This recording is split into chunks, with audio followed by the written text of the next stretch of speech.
All right, so another video. All right, on the Derek Chauvin trial. So this is gonna be a video for the first time ever. I'm gonna criticize the prosecution wholly because they made a mistake. I think it was about a day or 2 days ago on Thursday. They came to the judge. So I went over. So let me go over this. I went over how Dr. David Fowler, really dumbass Dr. Fowler, a dumbass David Fowler, because God, he's so terribly stupid and he just sides with the police. That's the one thing I forgot to bring up in that video that I did about him, where he's just a cop protector. Because he's like, oh, police do nothing wrong, and it's shown in his past autopsy reports and medical reports and all of that. So anyway, so I went over how he brings up this whole thing of, well, George Floyd could have died because of being next to the exhaust pipe of the car, being next to the car, and his carbon monoxide. The carbon monoxide fumes could have killed him, and his the levels, the carbon monoxide could have killed him. And the prosecutor Jerry Blackwell goes, "Hey, did you see? Do you know if the car was on? Did anyone tell you that the car was on or off? No. Okay. So why the hell are you making that assertion?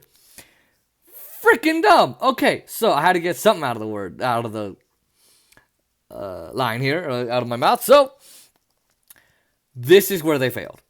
According to the prosecution, someone gave them evidence of George Floyd's carbon monoxide levels being normal, and all of a sudden, oh hey, Your Honor, all of a sudden someone dropped it into my hands like, oh, we forgot to give this to you as the medical team. What the frick is that? Seriously? Here's why they failed. Okay? They failed because they're now trying to say, here's the first thing okay, let me back up. The first thing you gotta know is, when you are the prosecution or the defense, you need to have every bit of data on you and present it in your opening arguments, presenting as you're battling each other and as the prosecution is trying to debunk the theories, the stupid, horrible ass theories of the defense. Right? And so that is your job. Everything. You got to take into consideration everything. Everything. Right? So they didn't do that. What they did was, that thing that Dr. Fowler was talking about? This Dr. Tobin told me that, his oxygen level was actually pretty high. It was actually pretty normal, actually, Your Honor, just like you and mine. And this is the whole thing. And we want to present this to the jury because we think it's an important case. And the judge is like, well, hold on, wait. You got this last night. Yeah. So he said this. I find it difficult.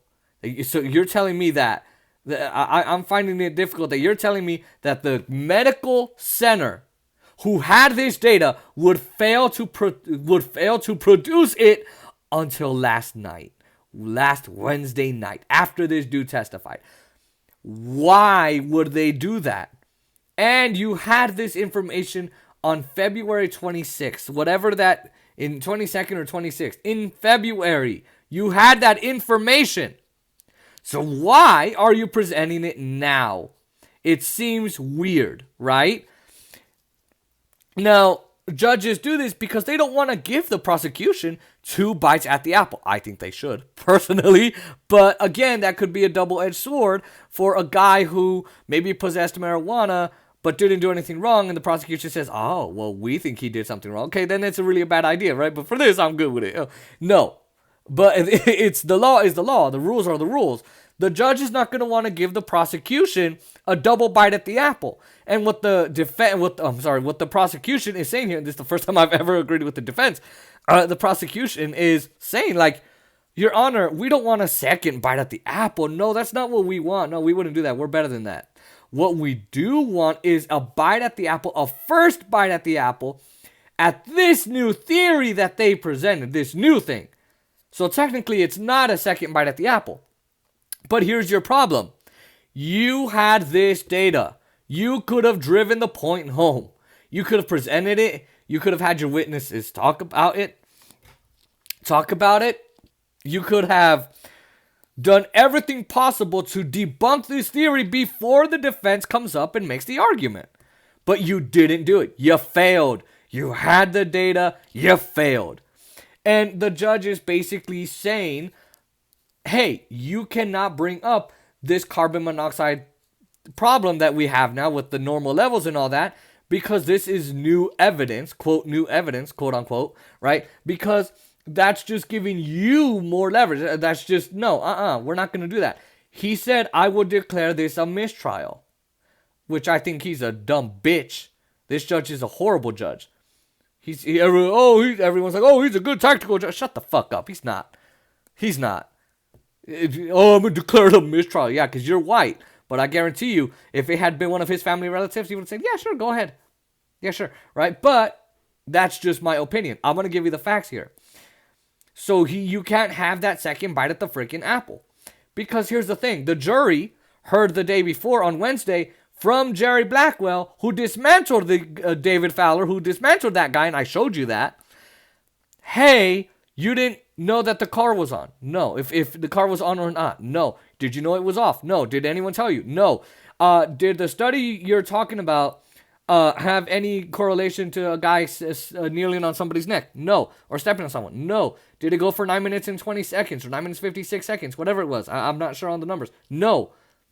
They now know, the jury thinks, well, you told me that was nonsensical about this whole carbon monoxide. Now you're going to bring it up? Now you cannot plant a seed of reasonable doubt in the jury's heads. If you do that, you F it up. You mess it up.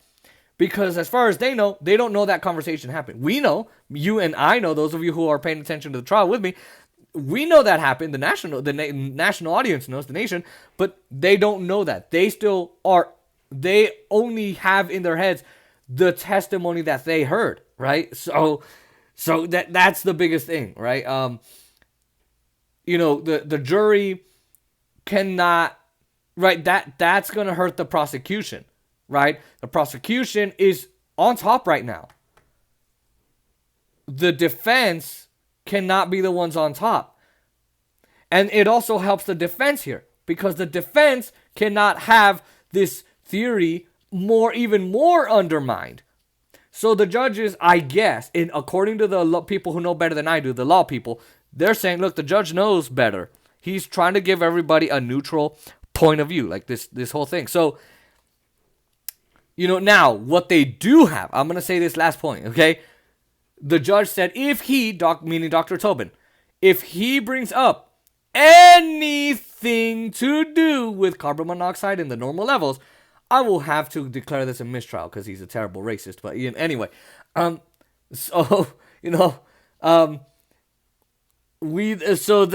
right? But what they do have is the guy, Jerry Blackwell, saying, okay, but can I present the oxygen saturation? How the higher the oxygen, the higher the carbon monoxide levels, or the lower the oxygen, the lower the oxygen levels, or the lower the carbon monoxide levels. Vice versa. Can I present that, Your Honor? Yes, you have that, because the jury already knows that. They've already presented that. So the prosecution really messed up here, and I'm afraid that knock on wood, hopefully it doesn't happen, but I'm afraid they're gonna make this a mistrial or a hung jury, because this is where they messed up horribly. They didn't look into it. They actually they didn't take they didn't think. They overlooked it. They overthought it. They didn't think that they possibly might go with this argument. So they hadn't had any preparation. They didn't prepare for that. They didn't prepare their witnesses to talk about that. Nothing about that. Nobody talked about that. So now you're going to come in and try and do that? No. So at least they allowed Dr. Tobin to talk about that. Right? So again, the prosecution failed. And hopefully they don't fail George Floyd's family and George Floyd himself. May he rest in peace, eternal peace. And may Derek Chauvin live in hell. But the prosecution definitely failed. There's no joke about it. There's no taking that back. what, because this is the first time they were on their heels, and the first time that the defense could go toe to toe with them. They need to come back from this. Derek Chauvin pleaded the fifth. They're gonna go possibly closing arguments on Monday. Then the jury has to decide. Pray to God this is not a hung jury or a mistrial. Oh my God. Oh my God. God help us. If that happens, Minnesota, you thought the Rodney King riots were bad. You thought last year's riots were bad. Oh, hell no. I don't want there to be riots. I really don't. But what else can you expect when a bunch of racists are saying not guilty?